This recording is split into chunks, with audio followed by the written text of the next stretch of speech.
Thank you so much for the warm welcome, and thank you so much, Lisa and Jen, for inviting me to be here. It's really a privilege. I've been enjoying these very, very much, and getting a lot of ideas about things that I want to do in my lab, but also ideas about what the field of symbiosis and the field of viral ecology need to do moving forward.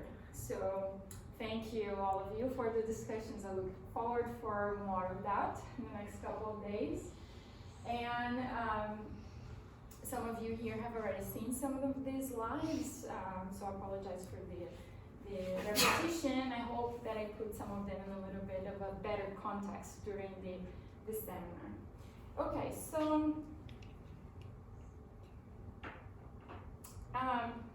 I introduced this to the workshop participants before, but for those that were not here, I imagine that you're very familiar with marine animals and marine algae, and you might be somewhat familiar with bacterial communities, but you might not be so familiar with bacteriophages. So that's where I'm starting my talk, also because that's really the main focus and the central point of all my different research projects. So bacteriophages are viruses that infect bacteria, so I'm often just going to be calling it phages. And most of them look like this. So this is an micrograph of bacteriophages. And they have this capsid structure, so that's the head of the phage where the genetic material is. And then they have this tail.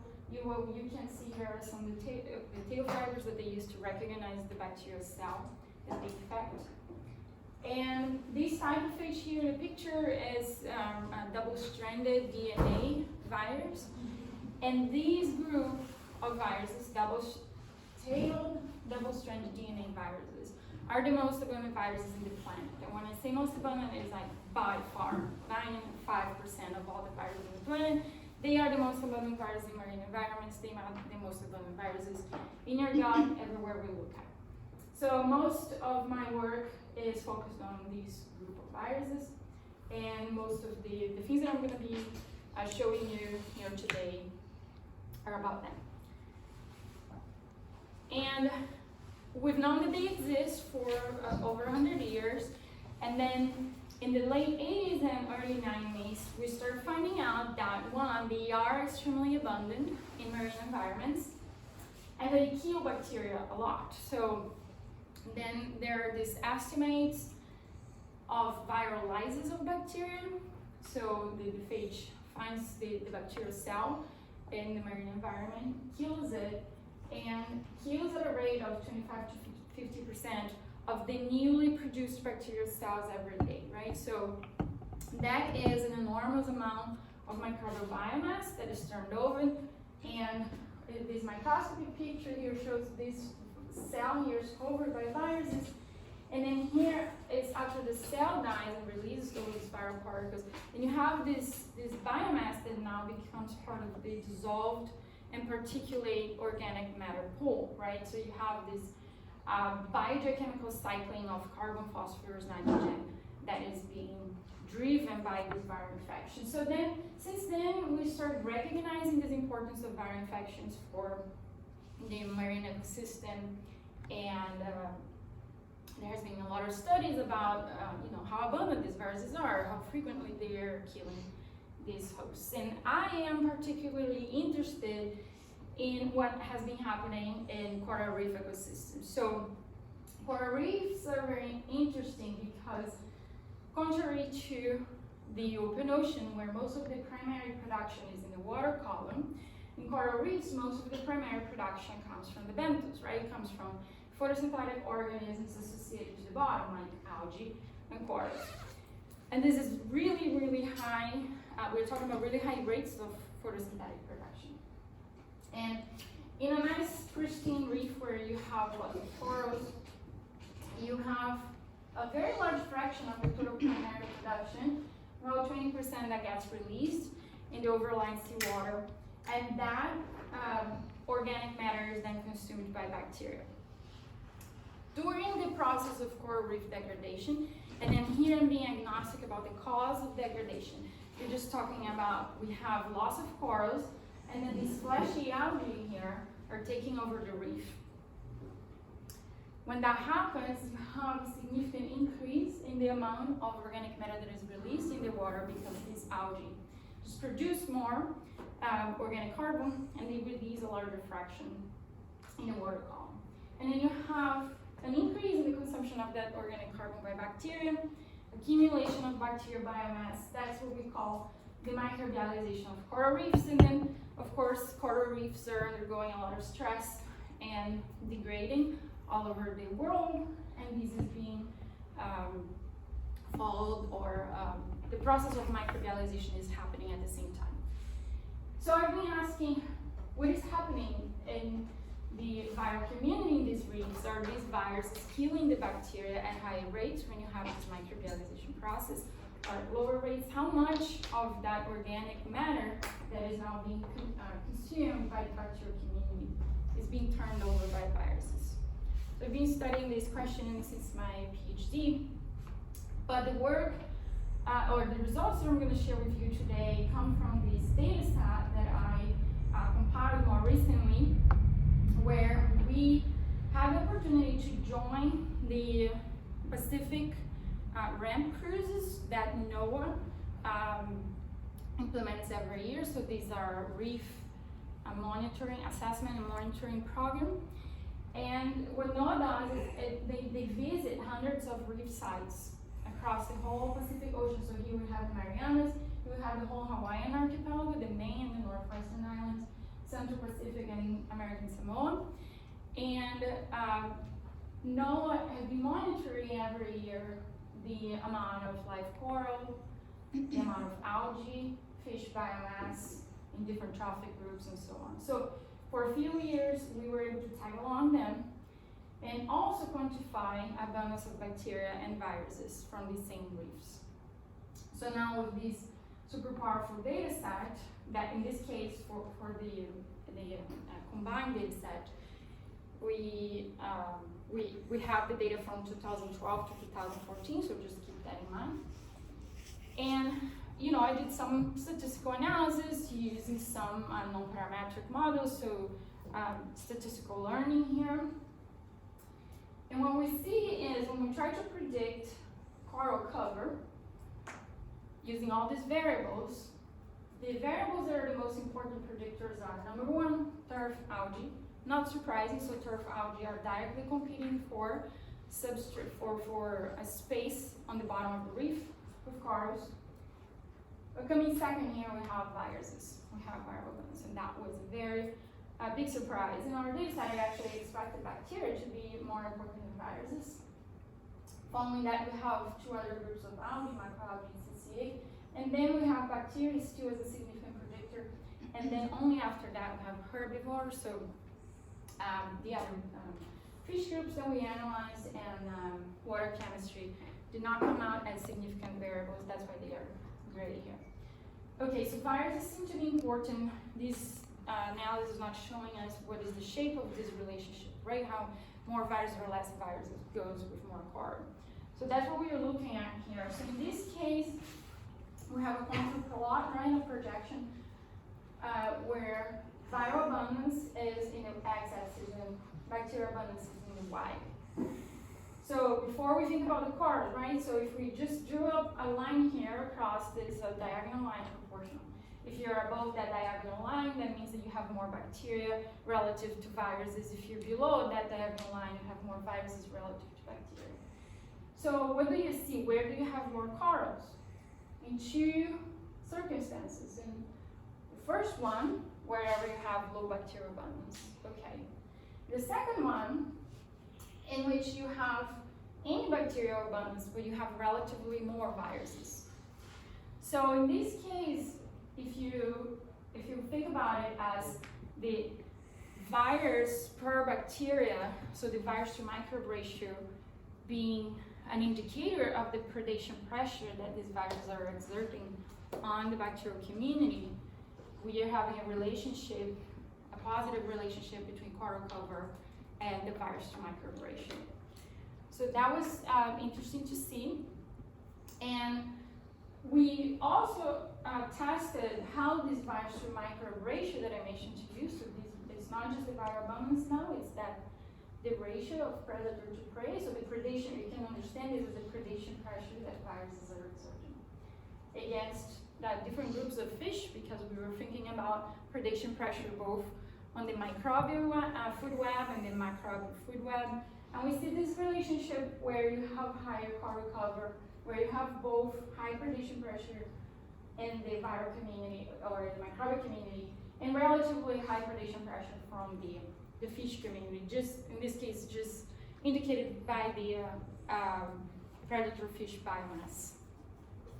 So that was very interesting to see, sort of indicating that there might be some concerted interaction between the macrobial and the microbial food webs in this reef. They might be responding in similar ways.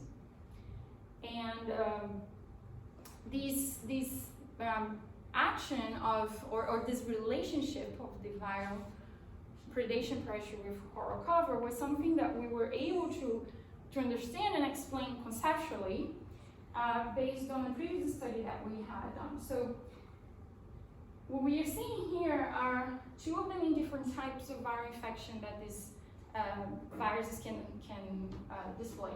So in the left side, we have the infection that I just talked to you about, in which the virus replicate inside the host and then kills the host and releases viral particles. So that's the lead infection. The other option that many viruses have is to integrate their genome and the bacterial genome, and then the bacteria keeps growing, and that is the lysogenic infection cycle. This lysogen now can eventually induce an enterolytic cycle, although that happens at very low rates if there is no external stress. So what we observed in the past in these same reefs, same set of reefs as the previous data set that I showed you, if you look at the relationship, now we're having here cell abundance in the bacterial abundance in the X, viral abundance in the Y. There is a sublinear relationship between these two variables that you can read as a decrease in the virus microbe ratio. So the same data set, just plotted in a different way. And we saw in that study genomic evidence to explain that pattern as the virus is switching to that type of infection, the lysogenic one, when the microbial abundances were higher. So this was what Joanna mentioned in the introduction, was what we call the piggyback winner model, because it was a direct counterpoint to the standing paradigm in viral ecology at the time that was called the kill the winner model. So the kill the winner model actually predicted that you would have more of these type of infections, the lytic infections, when there are more prey available, so more bacterial densities and bacterial growth rates. So we were observing these are opposite. And then this was basically a big novelty in the field. There's still a lot of discussion. The participants in the workshop saw that there has been a lot of back and forth, and the evidence is still building up. With the technology is becoming better, and our ability to actually quantify that properly, the frequency of these two types of infections, and also our ability to test the possibility that other variables are contributing to this pattern. But then, we observed this, and these two types of infections are like this cartoon. They have very different outcomes for the bacterial community, right? We have top-down control in the case of lytic infection. And we have, changes in bacterial physiology and increase in gene transfer, oftentimes increase in growth rates in the bacteria that is lysogenized by the host. So it became very important to me to understand the drivers and the outcomes of these two types of infections. So those are the questions that I've been dedicated to study in the past few years, drivers and outcomes of these.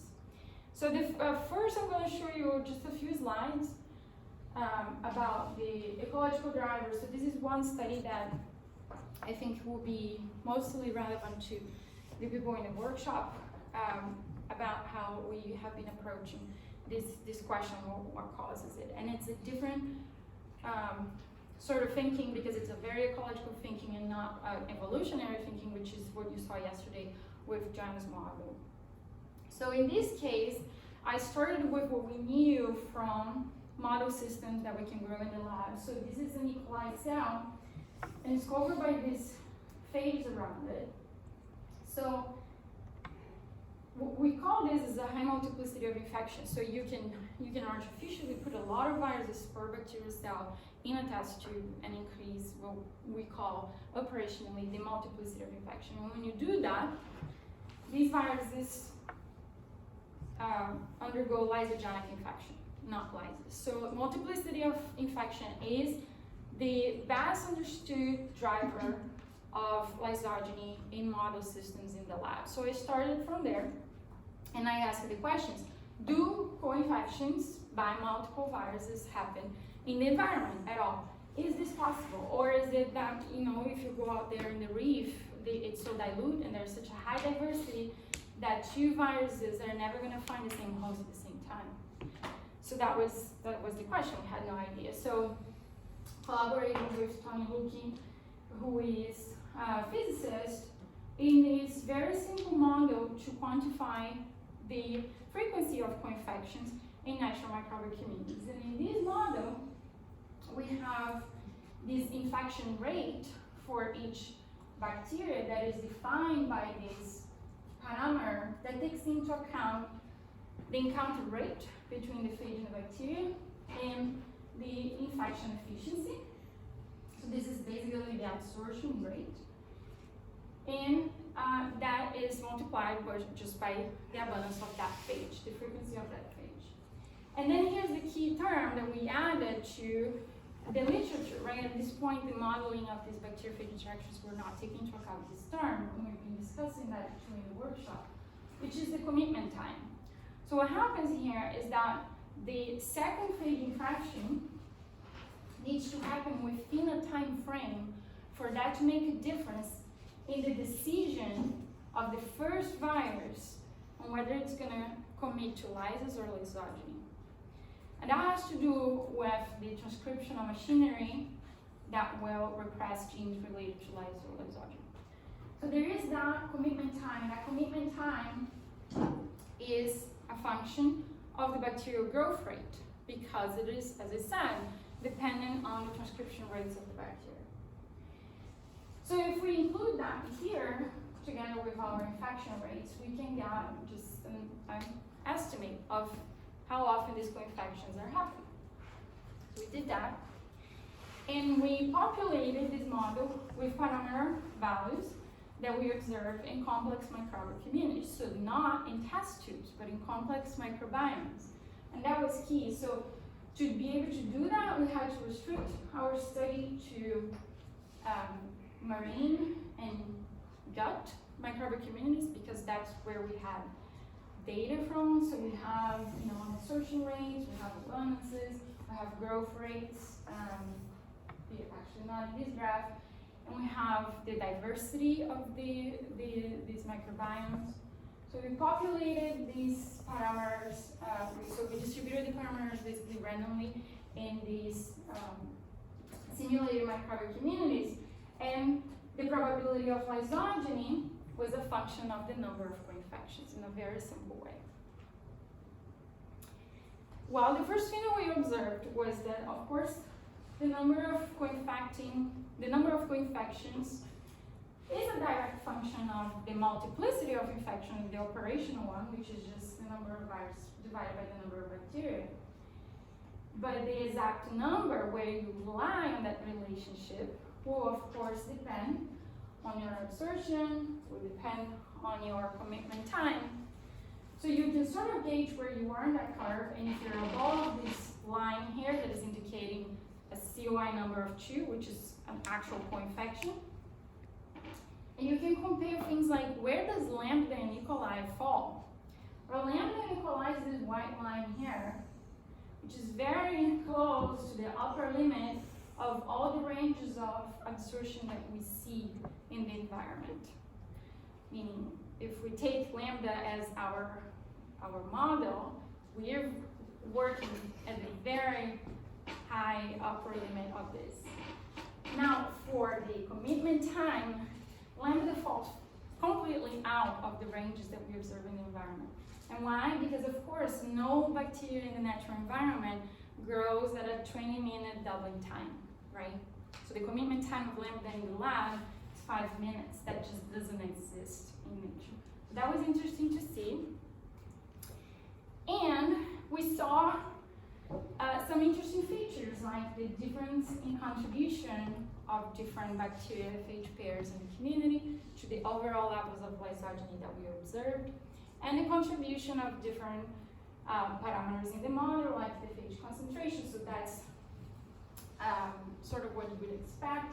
You have things like the lysogenic commitment time, but for the gut, you have an increase in the frequency of lysogeny that you see with increasing commitment time, but that doesn't make nearly as much of a difference as it does in the marine environment, where you can really go from 0 to 1 there in the probability distribution. So we started exploring the contribution of these different parameters, and we made some estimates of the percentage of lysogeny. We compared that with some empirical data. We saw that we could explain something between about 50% of the observed frequency of lysogeny in these complex communities, just based on the frequency of co-infections that we obtained from the model, which I think I was very surprised about. And then we can break down, right? Now we have some idea about what these parameter ranges are and how much they contribute. What I did next was to break down for different types of marine environments. So in the previous one, we have just marine and parameter ranges that go from the deep ocean to the coast of Florida, and then you can start breaking it down. So you see things like the frequency of lysogeny due to co-infections being at similar levels between the deep ocean and coastal environments, but for different reasons, right? In one case, it's being driven by density, and in the other case, it's being driven by the commitment time. So you can have similar levels of lysogeny, of course, being driven by these different parameters. And this is being populated with parameter values that are empirically derived, or empirically obtained from each one of these environments. Okay, so I'm gonna shift gears a little bit and then start asking the question. This so far has been about free-living viruses and bacteria in seawater mostly. I of course had that study in the gut microbial communities, but I've been concerned with these mostly free-living communities. But how does it look like in coral hollow biomes, of course? As I told you in the beginning, I've been interested in what is happening in coral reefs. And the motivation for this is that we have also seen that in some very ecologically relevant scenarios, for instance, where you have coral competing for space in the reef with their algae, you have transitions in the virus to microbe ratios. Is this cause, is this consequence of what the underlying ecological competition there? We don't know, but we do see those trends. We also see in transcriptomic studies of the same sort of ecological competition for space, that phage genes are some of the most differentially transcribed among microbial community members in these interfaces. So from here, we are trying to understand what is the role of viruses. Are they just responding to a higher or lower growth rate of the bacterial community in these circumstances? Are they involved in the mechanisms of this ecological interaction in any way? Challenge, as I mentioned to the people in the course, is to actually obtain good data about phages in coral. So coral tissues are very complex, as you all know. You have the coral animal cells, and then you have the biodinium, and then you have the bacteria, and then you have the phage. when you just sequence a metagenome from a coral, you basically don't see the phage. You can't assemble genomes. Sometimes you can get some phage reads, which is, you know, what we observe here. But like, we don't know what viruses are encoding those genes and what bacteria these viruses are infecting. So there's very limited ecological information that we can get from that. So I'm trying to get to that, and my students and I, Natasha and I have been working on this protocol. So if anybody, maybe in the online audience, if anybody wants to look at microbes and corals, I encourage you to try my new method. So we developed this size fractionation method to remove the contribution of the coral host DNA and the symbiotic DNA from metagenomes and transcriptomes too, and enrich for bacteria and viruses in that sample, so that when we sequence, we can actually recover their genomes. And it works. It's not perfect, right? So we still have a lot of DNA from the coral and the symbionts. So this plot is just showing the decrease compared to a control extraction, which is just to mash up the coral sample and sequence everything. And you have an increase in the representation of bacterial DNA in the metagenome. And this is the most interesting thing. With the new method that we developed, that's the only way that we were able to assemble bacterial genomes. So you not only get the pieces of the DNA, but you can actually assemble them, put together a pretty good quality bacterial genome, which is impossible to do for this disease, impossible to do with the control. And we also increase the representation of viral reads to a less extent than the bacteria. But the beautiful thing is that now we can look for the presence of integrated viruses in the bacterial genomes with this data set, with these beautiful genomes that we assembled here. And we can also look for matching of these viruses that we assemble here with these hosts using things like CRISPRs or some other genomic evidence. So we can start linking who infects whom. Okay. So what do we get then? This is a very raw, just, you know, like there's no standard error, standard deviation here, because it's basically just 4 numbers. 2 from this study and 2 from those 2 studies. What we see is 15 to 25% of the bacterial genomes in corals have integrated prophages. While in seawater, we see something like 0 to 8%. 8% is a value that you see if you're sampling right above the coral, so you actually are probably getting kind of contribution of the coral mucus in your sample. If you go up in the water column where you get a surface water, you typically get something like 0.2% of the bacterial genomes with lysogen. So this is some of the data that I was mentioning with the workshop group before, showing this high frequency of lysogeny and these holobions, and it's in agreement with work by other groups that have been trying to look at these viral communities in host-associated environments. So for sponges, for instance, in this case we're looking at the phage, not at the bacteria, but seawater is over here in a highly related type of signature, while the sponges are all on the temperate side of the signature. So it's a indirect evidence for lysogeny. In this case here, now, so as I said, the gut is an environment that is much easier to work with genomically, so we can see, we can get a lot more precision there, and you see about 70% of the bacterial genomes having integrated prophages, which is similar to what we observe in the human gut. So there seems to be a tendency in just having more lysogeny in host-associated microbiomes wherever we look. And so just a little bit more of the things that we observed in this with this new approach that we developed for sequencing. We combined the data from our approach with coral samples from all over the world, public data sets. We just show here there's a huge diversity of viruses that we can recover, and they fall in all these different groups. So it's a low bias approach for viral enrichment in coral tissues.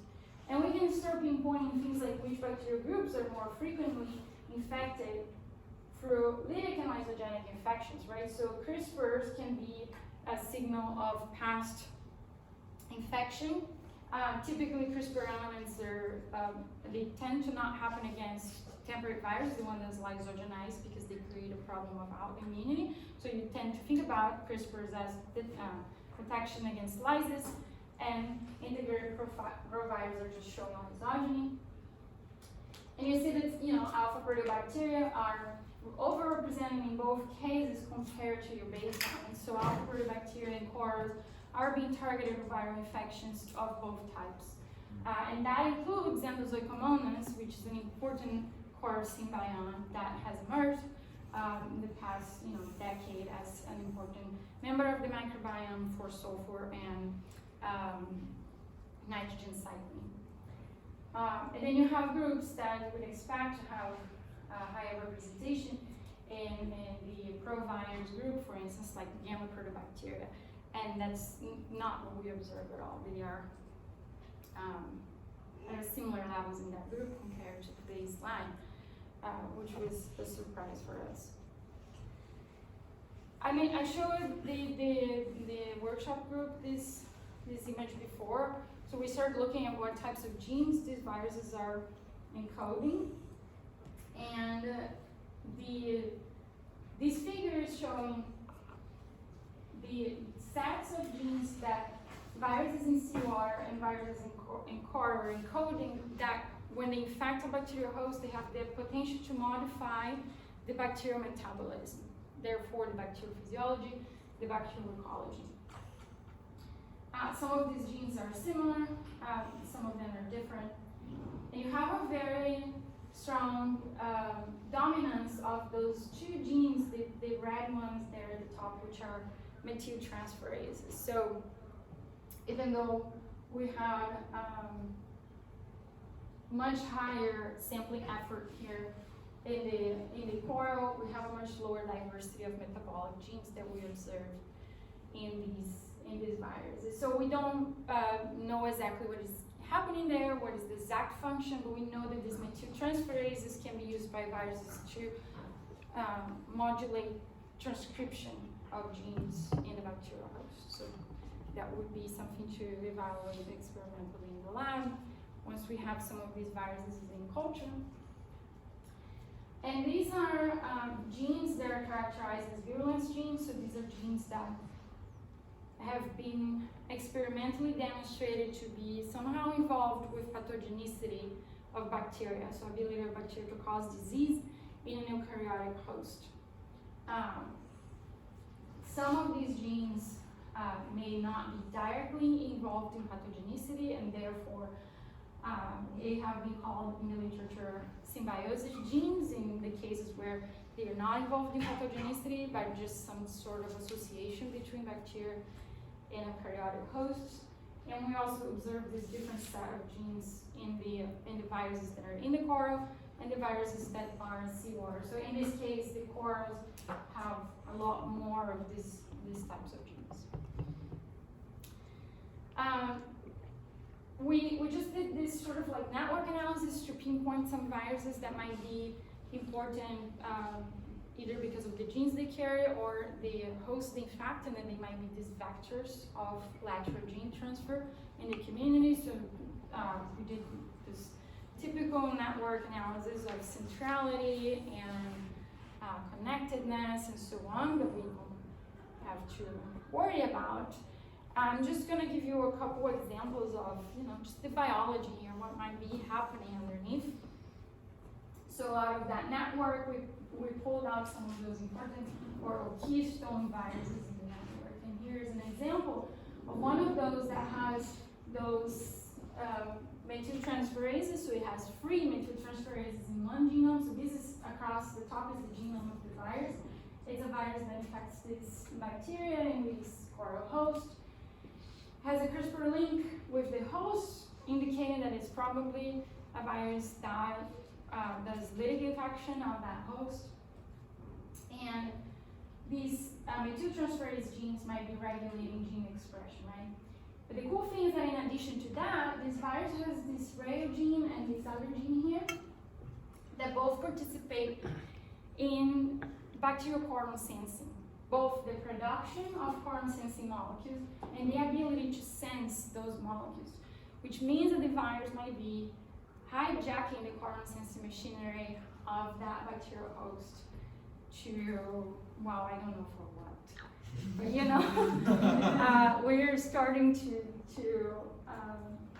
pull apart these different mechanisms, which is something that before we had no idea about because we couldn't connect the genes with the viruses with the bacterial host, and now we can. So here's just another example of some of what I was calling those symbiosis genes or virulence genes. We have the ZOT gene, which is actually encoded by a single-stranded DNA virus, that when produced by the bacteria and released in the environment can break down tight junctions in the eukaryotic host, which means that that can be used for this bacteria to invade the tissue, physically invade. That is how Vibrio cholera can invade intestines, vertebrate intestine. And here's another example of viruses that encode proteins that are involved in the assembly of secretion systems. So these secretion systems allow bacteria to deliver effector molecules directly inside other cells, either bacterial cells or, in some cases, eukaryotic cells. What they are delivering, we don't know. So of course now in my lab we're going to start, pursuing some of these possibilities in a little bit more detail. This is I forgot that I had added this slide here. So what happened here was that just a few years back in a transcriptomics study, we found this ZOT gene. Sorry for the lack of resolution, but it's the same gene as I told you here, the one that breaks down the tight junctions. And what we did was we took the purified protein, so there's no phage, there's no bacteria, just the purified protein, and we put that in tanks. And what we see is that it causes a decrease in the photosynthetic efficiency, so it disrupts the symbiosis with symbiodine, and it causes this hyperpolymerization of actin filaments, which is the exact same mechanism that Vibrio cholera uses to invade mammalian intestine cells. So that was very cool to see that the same molecular response could be observed in quarters experimentally. Okay, so I think so far we've seen that phage infections is very likely an important component of the holobiome structure, function, stability, but right, we are still missing a lot of the physiological data and good quantitative data, of course. I'm working for that, and I think the mathematical modeling, as we have been building here, really helps me to also narrow down things that might be important to look at, even if we don't have right now the ability to look at. I feel like sometimes in the course we're very eager to validate the model with data that is testable right now, right? And I understand, because it feels good if you can validate that the predictions of your model match the data. However, even if that's not validated right now, it gives the experimentalism a guide to know where to look for things that might be important. Okay, so just to close, I'm going to give you another example of a holobiont in which we're finding very interesting phage dynamics, and that is the sargassum. So this is a pelagic sargassum. It's holopelagic, so it gives this entire life cycle in the water column in the Atlantic, in the Sargasso Sea, so it's different from the Pacific sargassum. And in the middle of the oligotrophic Sargasso Sea, these algae is extremely important as a habitat and a source of energy for a variety of organisms. But this is what sargassum is causing to the whole Caribbean, Gulf, and east coast of the US nowadays, right? So if you go in the summer, you often see these massive amounts of sargassum biomass just washed off on the beach. This is actually a problem for public health because this decomposing sargassum releases hydrogen sulfide, and it also bioaccumulates arsenic. So this is a big problem. And then since I moved to Florida, I got interested in this. And I found out that it was actually the sargassum microbiome was dominated by Rhizobacters, which is kind of a pet bacterial group for me. And I was already looking at Rhizobacter prophages, so I decided to look at what was going on in the microbiome of the sargassum. And we sequenced everything, we screened for prophages, and this is what we found, right? So here, this bar here on the left is the sargassum bacterial genomes, and in the seawater around the sargassum. The yellow and the green are different ways of estimating the presence of prophages. So the yellow is extremely high confidence that there is a prophage integrated in the bacterial genome. The green is a little bit more of a relaxed approach. And if you use the green, you have 80% of the sargassum associated bacteria containing prophages versus 12 in seawater. If you use the yellow, it's more like 8 and 0 point something. In any case, you have a much higher frequency of prophages in the sargassum. When we look at what's inside those prophage genomes, we find a lot of biofilm formation genes, antigen biosynthesis, glycosphingolipid biosynthesis, things that cells use to form biofilm. Okay, so are these integrated prophages actually helping the bacteria grow on the surface of the algae? So we did these experiments where we scrape the sargassum blades. So that involves a lot of scraping, so we can get enough bacterial biomass. So lots of students in the lab sitting down, scraping sargassum blades. We get that material and then we do several washes so we can remove free phages. Now we only have bacterial cells. We grow those bacteria in sargassum supplemented medium, so basically a sargassum juice that we sterilize.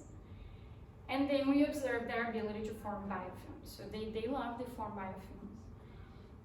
And then what we do next is we add mitomycin C. Mitomycin C is a DNA damaging agent that makes the prophage to pop out, to induce, to enter the lytic cycle. Okay?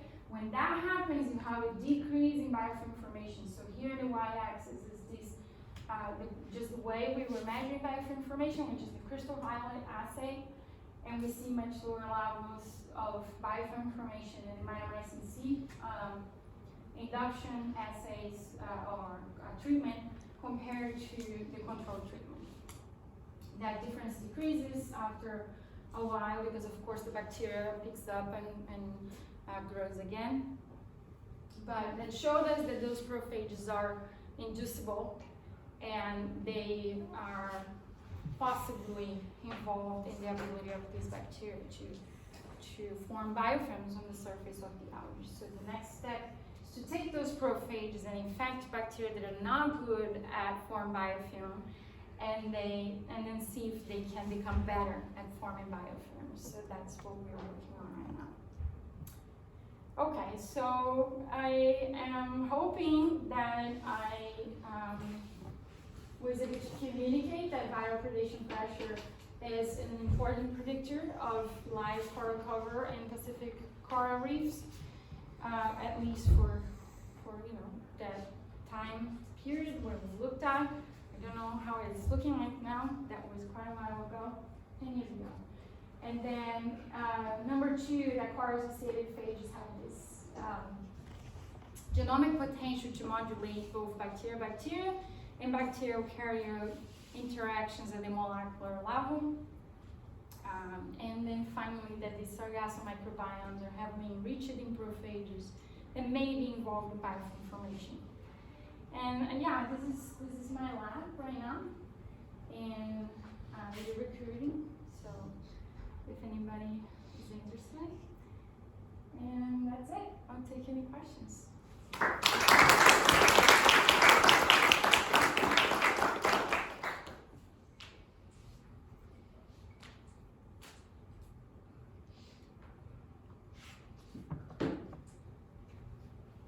Yes. I have a basic question. In terms of quorum sensing goes, I don't know anything about it. Is it more of like a biochemical are there more protein-protein interactions between surface receptors, or is it some kind of release of some chemical that's sensed by the ambient community of microbes?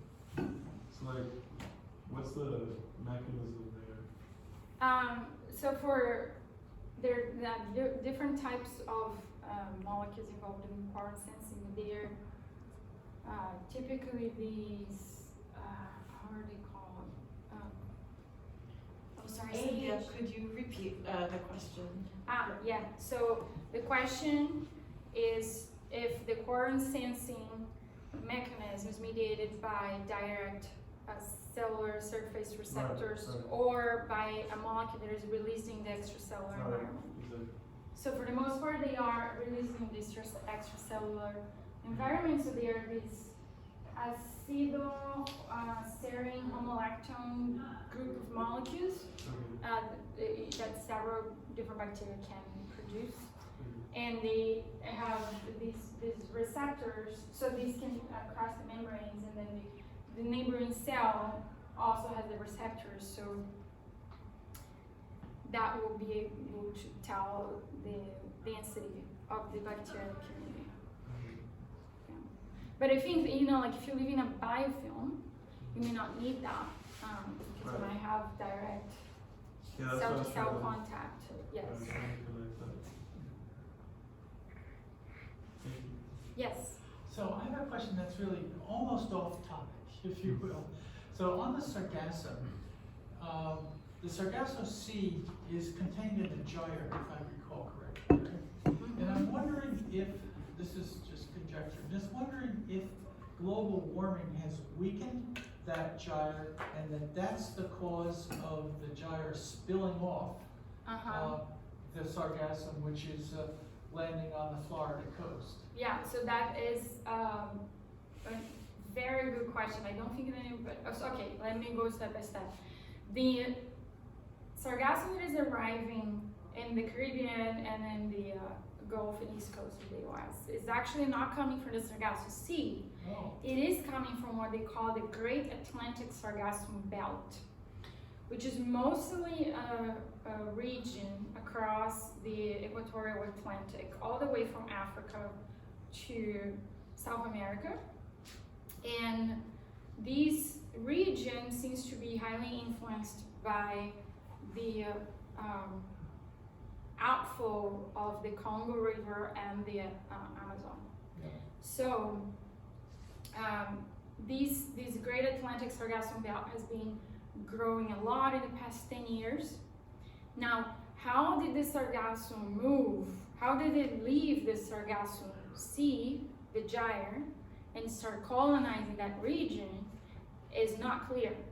So I think that there are, like ocean circulation models of these events that happened 10 years, 15 years ago. That's where people are focusing most of the efforts in trying to understand this colonization of this whole new oceanographic region in the Atlantic, which was not the normal habitat of sargassum. You're right, they used to be confined to that gyre. So has the gyre weakened or moved? Or I think that it might have weakened at some point, like 10 years ago. I don't think it's weak right now. I don't think that there's any evidence that it's weakening, gradually. Yeah. I think that might have been events, meteorological events or something like that that happened 10 to 15 years ago that led that migration happened. Okay, and then just to be clear, so you're saying though that the sargassum along the shore of Florida is not from the gyre, it's from this belt, Yes. and somehow that's moving north. Yeah, Which so is it a moves. new deal. It moves with the equatorial current, and then it starts moving up in the Caribbean, gets into the Gulf, and gets also up to the east coast of the US through that route. I think I'm pointing Okay. to, yeah. It moves west and then up Yes, Okay, thank you. you're welcome. Other questions? Yes. So the first question is, the arsenic content that you mentioned, is it like endogenous or is it accumulated from the environment? So, the arsenic is in the biomass of the sargassum, even when it's in the ocean. So it's not the sargassum is not taking up this arsenic in the like when it beaches. You know, it's alive in the. But there is evidence that is like kind of like producing the arsenic or like accumulating it from like the It's currents? taking up from the environment, and it seems to be taking up as a mistake when the sargassum is heavily phosphorus limited. So it's being incorporated as arsenate where you should have phosphate. Yeah. So there's a very clear relationship between phosphorus limitation and arsenate acquisition that, you know, like actually just like came out, I think at the end of last year, this data. And the second question is related to, you had a world map with different like pie charts. Uh-huh. Were that, I probably missed that, were that like for bacteria or for the viruses? So that was for core metagenomes. So you Yeah, had so mentioned before that there are yeah. hundreds of them. So we just like mined them and tried to assemble bacterial genomes from those. And genomes of bacterial isolates that Yeah. other groups have cultured in the lab, but that are from coral. So in that kind of context, do you see any kind of like core microbiome for like corals, or do you see like that the same coral species, if it's located in multiple like geographic locations, have different like species, or?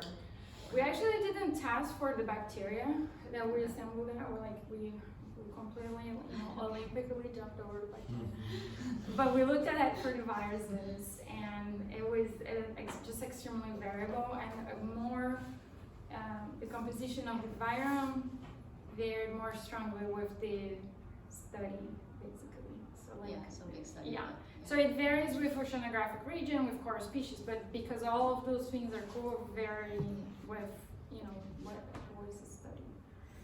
So I don't think we can say much about it at this point. Did the phage modulation of the bacteria make the bacteria more successful than the bacteria without the phage? Do you know that? In these cases specifically, so Yeah. I don't think we can tell because we are not, like in the sargassum case, the bacteria is growing better, it's forming biofilms better when it has the prophage when it doesn't. But for the coral, we cannot, you know, we don't have any physiological data here, we just have the genomic potential. I think based on what we see in the genomic potential, the prediction is that there are going to be several bacterial groups that are growing better and that are being better mutualist with the coral, you know, when they have the prophages. But we are limited at the genomic potential at this point. Were you gonna? Can I ask? Yeah. How did the bacteria get the genes for the inducing mobile information? Or is like was the bacteria that gave? Oh, sorry, the phage. Is the phage that gave the bacteria the ability, or is the phage that stole the bacteria ability? So that's you know, like it's hard to disentangle where the gene came first, right? But in this case, I think it's the simplest explanation would be that you have a lot of bacteria with the ability to form biofilms. They have these genes, and then because you have a phage community there that has been evolving with this bacterial community, then it will more frequently have these types of genes too, right? Like you're already observing the product of selection, and the phage is just carrying whatever was useful for the bacteria in any case. Now there are cases in which, you know, the phage might be creating new genes. So phages have high rates of mutation compared to cells. So you could imagine that the phage can shuffle things around, and that can generate new functions. And I think that there's some evidence for that, you know, in other cases. I don't think we have, I didn't explore this level of resolution to tell you if the phage may be, you know, creating new functional genes. Yes. Yeah, so in the Coral Pacific study, you showed that viral abundance was really important. Have you or anyone else looked at, I guess, I don't know, different viral types and kind of linked that then to reef health, or I guess coral cover, or anything like that?